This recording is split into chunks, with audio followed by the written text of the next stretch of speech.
খুব ভীতিগ্রস্ত হয়ে যায়। নবারুণের অবস্থা ধীরে ধীরে খারাপ হয়ে যায়। সত্যজিৎ বাবু রাঙাকে বোঝানোর চেষ্টা করে। রাঙা ভাবতে থাকে এটা তার নিজের দোষ। এরপর রাঙা বৃন্দাকে ফোন করে, আর বৃন্দা তো রাঙার ফোনের অপেক্ষাতেই ছিল। সেভাবে এই তো রাঙা ফোন করেছে, সবকিছু আমার প্ল্যান মাফিকই হচ্ছে। এরপর রাঙা বৃন্দাকে সমস্ত কিছু খুলে বলে।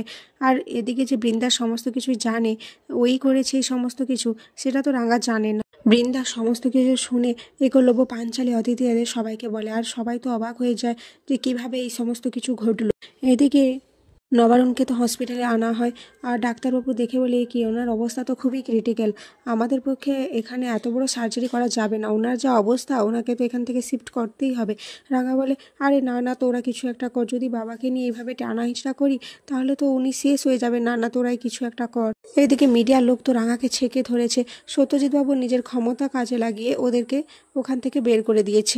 এরপর সত্যজিৎ বাবু রাঙাকে বলে, আচ্ছা রাঙা, ওই অপারেশনটার ব্যাপারে তো শুধুমাত্র আমি আর তুমি জানতাম, তাহলে উনি ওই জায়গায় কিভাবে এলেন, আবার ওই মুহূর্তে কিছু একটা গোলমাল লাগছে ব্যাপারটা। রাঙা বলে, হ্যাঁ আমারও তো মনে হচ্ছে কিছু একটা ব্যাপার রয়েছে, কিন্তু এখন এসব ভেবে লাভ নেই, আগে বাবা সুস্থ হোক, তারপরে এসব নিয়ে ভাবা যাবে।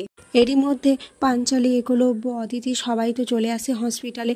আর একলব্য এসেই রাঙার ওপর চোটপাট শুরু করে দেয়। বলে, রাঙামতি তুমি এটা কিভাবে করতে পারলে, বলো কিভাবে করতে পারলে, তোমাকে আমি বারবার বলেছিলাম এসবের মধ্যে নিজেকে জড়িও না, কিন্তু তুমি আমার কোনো কথাই শোনোনি। আজ দেখো তোমার জন্য আমার বাবার এই অবস্থা, আর যদি আমার বাবার কিছু হয়ে যায় তাহলে আমি তোমাকে ছেড়ে কথা বলবো না রাঙামতি, আমি তোমাকে ছেড়ে কথা বলবো না। রাঙা তো খুব কান্নাকাটি করতে থাকে। সে বোঝাতে চেষ্টা করে যে সে কিছুই করেনি, সে বুঝে উঠতে পারছে না যে কিভাবে কি হয়ে গেল, কিন্তু একলব্য তো কারোর কথাই শোনে না। এদিকে প্রমিতা তো চিন্তায় ঘুম আসছে না, সে শুধু ভাবছে কী হয়েছে, কেউ কেন ফোন তুলছে না। সে বারবার সবাইকে ফোন করতে থাকে, কিন্তু কেউই তো তার ফোন রিসিভ করছে না। প্রমিতাকে টেনশন করতে দেখে সাত্তকী বলে, আচ্ছা মা, তুমি এত কেন টেনশন করছো বলো তো, ওরা নিশ্চয়ই আনন্দ মজা করছে আর তাই ফোনটা তুলতে পারছে না। কিন্তু প্রমিতা তো কিছুতেই শান্ত থাকতে পারে না। এরই মধ্যে বৃন্দা শুভকে ফোন করেছে, বলে আসলে আমরা সবাই ঘুরতে গেছিলাম তো মেলাতে, আর গাড়িতে ফোনটা রয়ে গেছিলো, তাই ফোন তুলতে পারিনি।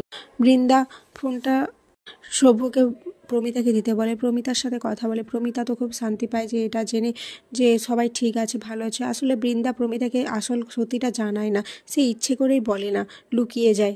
সত্যজিৎ বাবু বারবার রাঙাকে বলে, রাঙা আমার কেন মনে হচ্ছে কেউ ইচ্ছে করেই তোমাকে ফাঁসানোর চেষ্টা করছে, না হলে আমাদের ওই জায়গায় নবারুণবাবু কীভাবে গেলেন। রাঙা বলে, হ্যাঁ রে, আমারও মনে হচ্ছে ওখানে ইচ্ছে করেই কেউ বাবাকে পাঠিয়েছে, না হলে ওখানে বাবার যাওয়ার কোনো কথাই ছিল না। কিন্তু এখন আমাদের একটাই লক্ষ্য, বাবাকে সুস্থ করে তুলতেই হবে, নাহলে আমরা কিছুই প্রমাণ করতে পারবো না। এদিকে অঙ্কুর ভাবতে থাকে, রাঙা তো এতটা ইররেসপন্সিবল মেয়ে নয়, ও কিভাবে এটা করতে পারলো, না না কোথাও একটা কিছু গোলমাল রয়েছে, কেউ কি রাঙাকে ফাঁসানোর চেষ্টা করছে।